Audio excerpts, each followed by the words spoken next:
Manhã Cidade. Entrevista.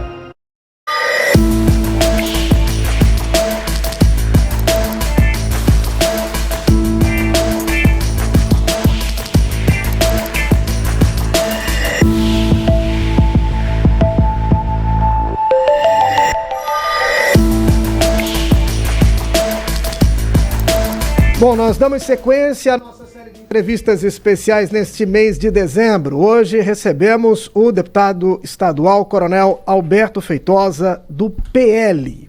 Deputado, obrigado pela presença. Um bom dia para o senhor.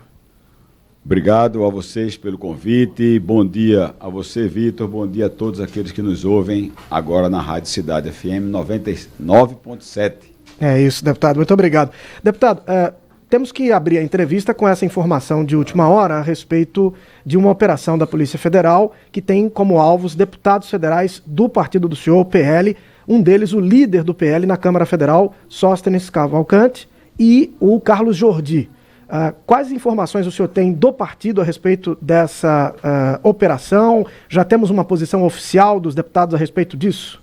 Não temos nenhuma informação de maneira oficial. Ainda tentei ligar para o Coronel Meira, que está lá mais próximo. Logicamente não podia ligar nem para o Sócio, nem para o Carlos Jordi, porque na operação, inclusive, foram levados os telefones deles também. Agora, tem aí uma coincidência, né? O Carlos Jordi era o ex-líder do governo e agora o Sócio, o ex-líder do PL e agora o Sócio, que é o líder do PL. É mais um deputado federal, mais uma pessoa do Partido Liberal que vem sofrendo investigações, como a gente já viu aí o Gustavo Gaia, já viu aí o Nicolas, agora eles dois. Vamos aguardar. Querendo ou não, toda essa operação, a gente tem que dar um tempo para a gente saber, né? Foi encontrado alguns recursos em espécie na casa do Sócio, se eu estou enganado. Vamos ver se ele fez alguma operação de crédito, se ele tem isso declarado no imposto de renda dele, vamos aguardar. De minha parte, ainda não tenho nenhuma informação oficial, nem consegui falar com nenhum dos parlamentares, colegas, nem os envolvidos. A investigação tem por foco um suposto desvio de cota parlamentar. Nós estamos com as informações preliminares ainda, e qualquer atualização a gente pode aqui ao longo da entrevista voltar ao assunto. Claro. Deputado, queria perguntar para o senhor a avaliação que o senhor faz deste ano parlamentar na Assembleia, dificuldades que tiveram de governo e oposição para algumas pautas, mas no fim, todas as pautas enviadas pelo governo foram aprovadas pela Assembleia. Qual é a avaliação que o senhor faz dessa relação com o governo e esse ano de 2025 no Parlamento Estadual? Primeiro, reforçar o que você disse.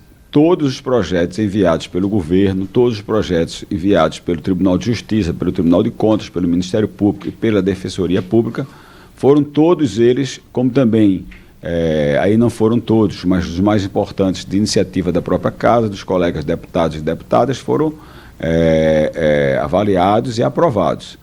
Principalmente os do governo, que havia uma reclamação, principalmente da governadora, em atraso ou demora de algum deles. Eu acho muito positivo isso, sabe, Vitor? Quando você tem aquelas aprovações por parte do parlamento, sem análise, a troco de caixa, como a gente diz assim, chega um empréstimo de bilhões de reais para os pernambucanos. Empréstimos é recurso que vem para o governo, mas é empréstimo. Se você tira um empréstimo no banco para comprar uma casa, para comprar uma motocicleta, para fazer uma reforma no sítio ou na sua casa, você vai ter que pagar por isso, não é dinheiro dado. E quando você paga por isso, geralmente você paga com juros. Então a gente fez várias análises. Por exemplo, teve um dos empréstimos que, no mesma instituição financeira, teve uma taxa de juros o dobro da taxa de juros do estado do Ceará. Por quê? Porque o CAPAG, que é uma referência que se faz para ver a capacidade de endividamento e as contas públicas do estado de Pernambuco, estava abaixo do Ceará. Então, aquele empréstimo poderia deixar para depois, como também a gente foi saber o que é que teria sido feito pelo governo com os demais empréstimos. Isso houve uma demora maior, uma discussão mais alongada, mas todos eles foram devidamente aprovados. E eu digo sempre que isso é muito importante, porque em um dos empréstimos a gente percebeu que estava sendo aplicado até de maneira errônea, para comprar computadores para a Casa Civil, que é um órgão que funciona dentro do Palácio do Campo das Princesas, e a gente não é contra a compra de computadores. Mas o que a Assembleia detectou foi que esses computadores estavam sendo comprados com dinheiro de empréstimo que tinha em sua natureza e a sua intenção de reorganizar o Estado sob o ponto de vista geopolítico-social. Programas de infraestrutura, programas de educação, programas de infraestrutura sob o ponto de vista de obras viárias, de obras adutoras, e não para a compra de computadores, como também a aquisição de aparelhos de ar-condicionado para o gabinete da governadora. Tanto que nós estávamos certos, que o governo reconheceu e anulou esses empenhos e fez a compra desses equipamentos com outra fonte, que não tivesse os pernambucanos mais tarde de pagar juros por ele. O senhor é um dos críticos do governo. O senhor apontou aqui um equívoco. Nós estamos na pauta do dia da concessão da Compesa. Qual é a posição que o senhor tem sobre essa pauta em específico? O senhor acha que o processo foi bem conduzido? Concorda com essa concessão ou não? Veja, eu não sou um crítico do governo. Eu sou independente sob o ponto de vista de faço crítico do governo federal, faço elogios ao governo federal quando tem que elogiar. Faço críticas ao governo do estado de Pernambuco e faço elogios quando tem que elogiar. Então, a crítica é pertinente à isenção. E eu acho que a crítica, muitas vezes, ela é muito mais construtiva do que aquela que tem o espírito de destruir. Com relação especificamente à concessão da Compesa, infelizmente, ela não passou pela Assembleia Legislativa. Nós fizemos essa discussão se deveria passar por lá ou não. Não passou, eu não conheço muito dela, a não ser o que foi publicado pela imprensa e, de alguma forma, a sua celeridade. Temos que acreditar que existe um governo eleito, existe uma procuradoria, existe interesse dos pernambucanos que devem ser atendidos. No caso da concessão da Compesa, eu coloquei até lá atrás a oportunidade de se fazer um plebiscito para saber se os pernambucanos queriam ou não queriam que a Compesa fosse concessionada. No meu entendimento, esse plebiscito seria amplamente favorável à concessão, porque se tem uma empresa que é muito criticada no estado de Pernambuco pela prestação de serviço que oferece de má qualidade, falta d'água, é exatamente a Compesa. Então, eu acho que eu sou favorável à concessão, mas não posso discorrer muito sobre os critérios e a forma como foi feita, porque não tive a oportunidade de analisar.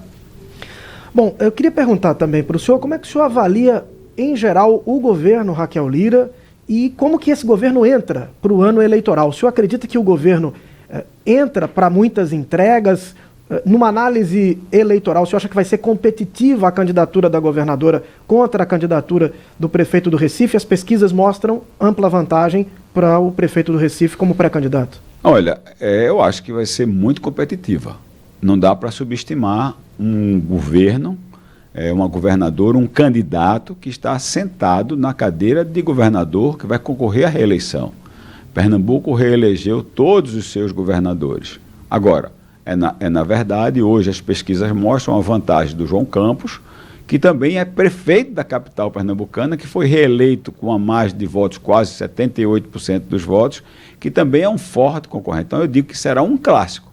Não existe o jogo já jogado nesse sentido, Vitor. Eu acho que tanto um quanto o outro podem, Raquel, renovar o mandato ou João Campos sentar na cadeira de governador. Vai ser...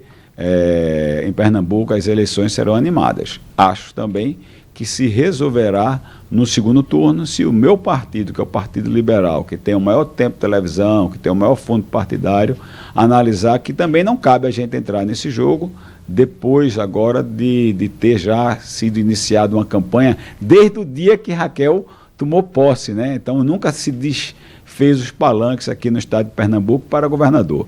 Então eu acho que não existe... concordo com você que João Campos, as pesquisas têm mostrado que ele é favorito, ele tem um apelo muito grande do histórico do avô, do pai, na verdade do bisavô, né? Do bisavô Miguel Arraes, do pai Eduardo Campos, que teve aquela morte, um desastre, uma catástrofe, ele concorrendo a presidente da República, todo o governo que fez o pai, ele é muito bem avaliado também prefeito da cidade do Recife, mas a governadora vem agora, nesses últimos dias, fazendo algumas entregas, ela tem feito um governo muito nas ruas, presentes, visitando o estado todo, mostrando disposição de uma bela disputa. Eu torço para que os pernambucanos saibam fazer a melhor escolha. O vereador Silvio Nascimento esteve aqui, integrante do partido do senhor. Meu amigo pessoal. E acredita que a governadora faria um bom negócio, inclusive disse que se ela soubesse fazer conta, faria um bom negócio se buscasse uma aliança com o PL. O senhor acredita nessa posição? E se essa posição fosse tomada pelo partido, como o senhor ficaria? Bom, primeiro, eu sou de origem militar. Hierarquia e disciplina. Eu acho que instituições que permanecem ao longo dos anos, milenarmente na sociedade, no mundo todo, são instituições da igreja e instituições militares por essas características. Se o partido decidir que nós vamos apoiar qualquer que sejam os candidatos, logicamente que para isso eu vou abrir divergência se algum dos candidatos esteja com Lula, de forma difusa ou de forma direta. Aí eu abro uma divergência e aí peço independência de me comportar nas eleições. Mas se o partido fizer uma aliança, se a governadora indicar que tem no seu palanque um candidato de centro-direita ou de direita, como é o caso do Flávio Bolsonaro, eu não vejo por que a gente não dá o apoio aberto.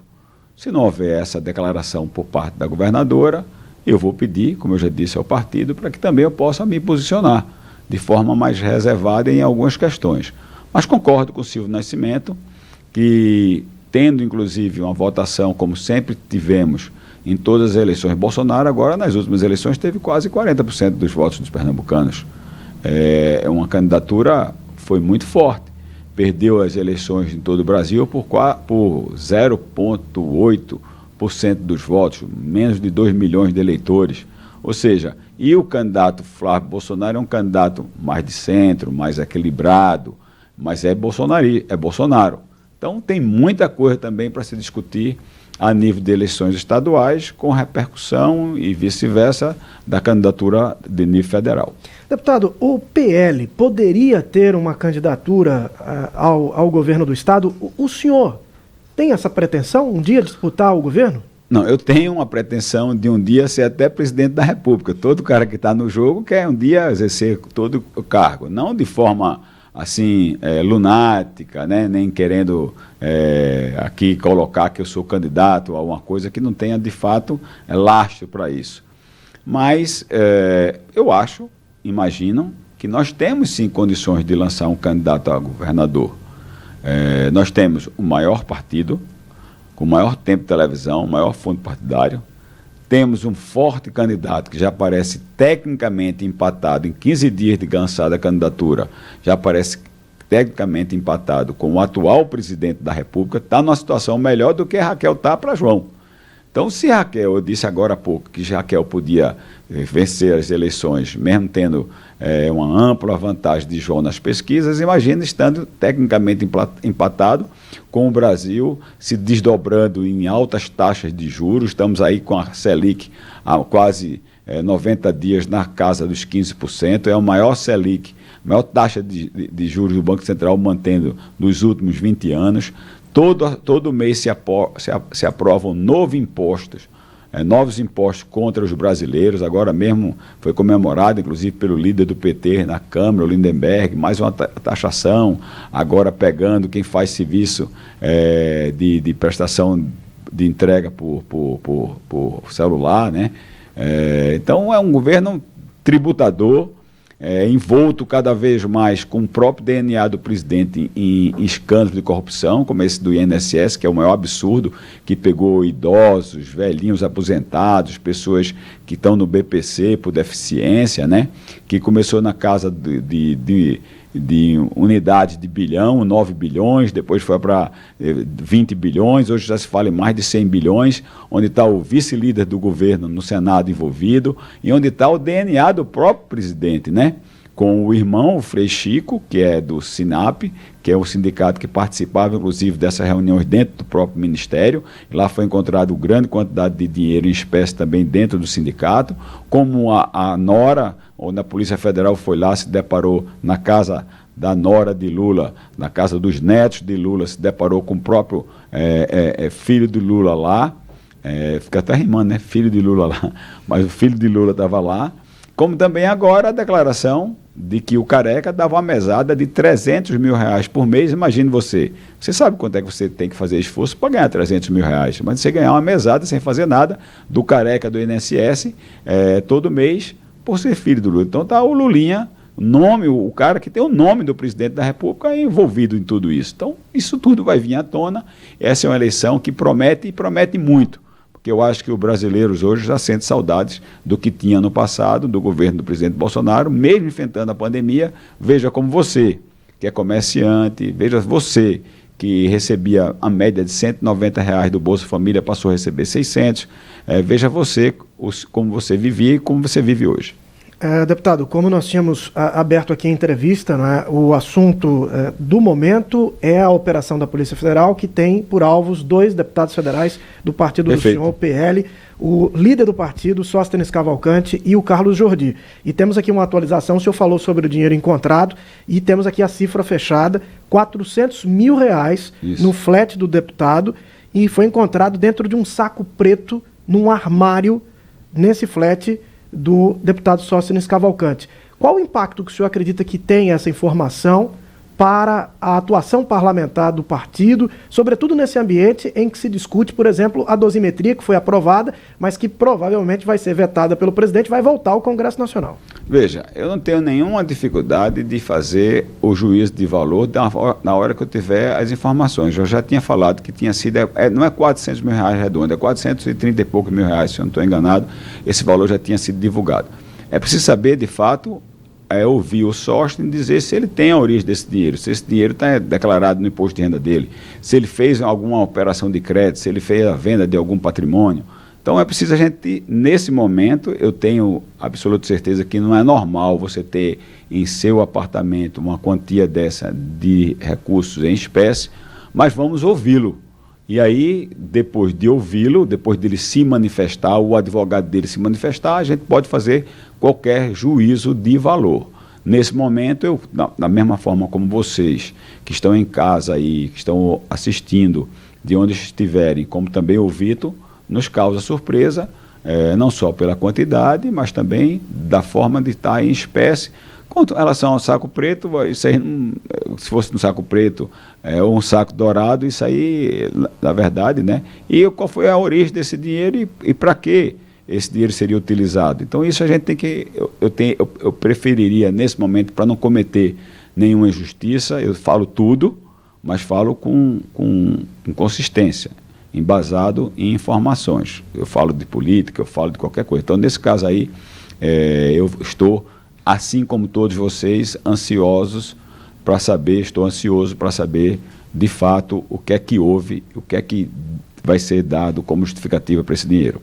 Deputado, eu queria perguntar para o senhor também sobre a questão da candidatura do Flávio Bolsonaro. Ontem surgiu o vídeo do pastor Silas Malafaia que colocou em dúvida a indicação do ex-presidente Bolsonaro, do filho como pré-candidato. O senhor tem alguma dúvida de que o Flávio Bolsonaro foi indicado pelo presidente, o ex-presidente Bolsonaro, como candidato dele?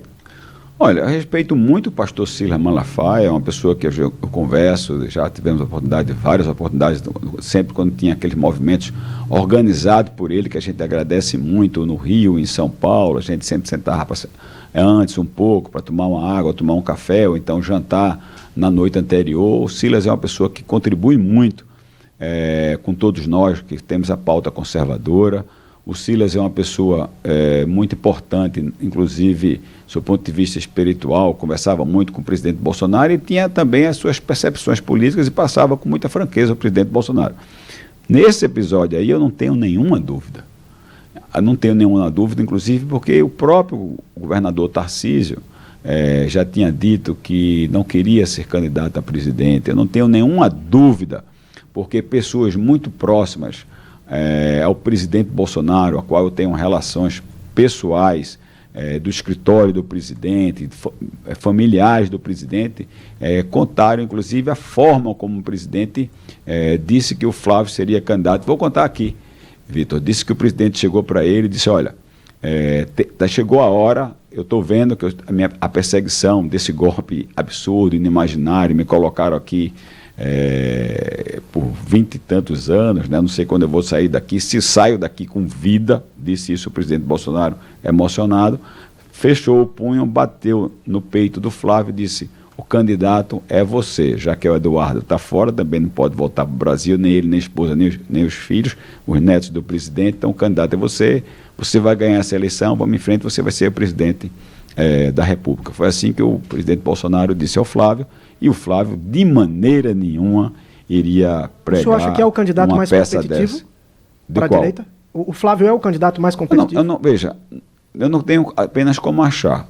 Foi feita pesquisa, inclusive pesquisa Quest, divulgada essa semana, mostrou que, por exemplo, quando você coloca Flávio, Caiado, Flávio, Ratinho, Flávio e o próprio Tarcísio, o pior cenário para o Flávio é com o Tarcísio, o Tarcísio tem 10 e o Flávio tem 27.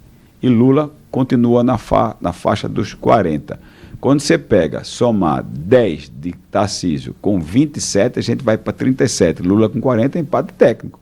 Nessa pesquisa. E em outras pesquisas já dão um empate técnico entre os dois. Em pesquisa feita, inclusive... A Atlas Intel divulgada ontem dava 46-36. Pronto, 46-36. Tem uma diferença aí de 10 de um 10 candidato, pontos. 10 pontos, de um candidato que concorre com o atual presidente da República, que já é presidente pela terceira vez, que está como candidato há muito tempo, e uma candidatura de 15 dias tem 36. Ele agora começou a andar, recebeu o apoio de Pablo Marçal, que perdeu as eleições do segundo turno em São Paulo por menos de 100 e poucos mil votos, recebeu um importante apoio. Fez reunião ontem também com empresários, eu não sei qual foi o segmento no estado de São Paulo, vai começar a andar pelo norte, pelo nordeste, será visto, se expressa muito bem, é jovem, é senador, viu Ciro Nogueira também do PP elogiando a candidatura dele, tem muita água para rolar. Eu acho que a gente vai ter uma boa eleição e eu acredito muito que o Brasil vai querer sair dessa situação que vive hoje com o desgoverno do descondenado Lula. Deputado estadual, Coronel Alberto Feitosa conversou conosco aqui no Cidade Entrevista. Deputado, muito obrigado pela presença aqui nos nossos estúdios e até uma próxima oportunidade. Vitor, eu sou quem agradeço, estou sempre à disposição da imprensa pernambucana, em especial aqui da Rádio Cidade, a quem tem sempre me recebido muitíssimo bem. Quero só aproveitar, me dê 30 segundos para desejar a todos que nos assistem, que nos ouvem, um Feliz Natal, de muita paz, de muita harmonia, de muita conciliação nesse ambiente de divisão política. É preciso a gente entender que a gente discorda de pensamentos na política, mas não pode quebrar laços de amizades que vinham de infância, de juventude, e muito menos um laço de amizade familiar. Quero que isso seja visto. Mantenha a sua posição e, se você puder vir para o nosso lado, eu agradeço, que é o lado do melhor para a política do Brasil e para os brasileiros. Quero desejar também um ano novo de muita prosperidade e de muita capacidade de avaliação para que a gente vai fazer na vida, principalmente o que a gente vai fazer em outubro nas eleições. Muito obrigado. Anunciar aí a presença aí do nosso amigo e vereador Val Lima, chegou com o chapéu bonito aí, animado. Muito obrigado, Vitor. Muito obrigado a todos. Nós que agradecemos, deputado. Fechamos então Manhã Cidade desta sexta-feira. Muito obrigado pelo carinho da sua companhia. Tá chegando a Aline Souza e o Vai Pedir o Quê? Amanhã estamos de volta às 7 da manhã. Até lá. Você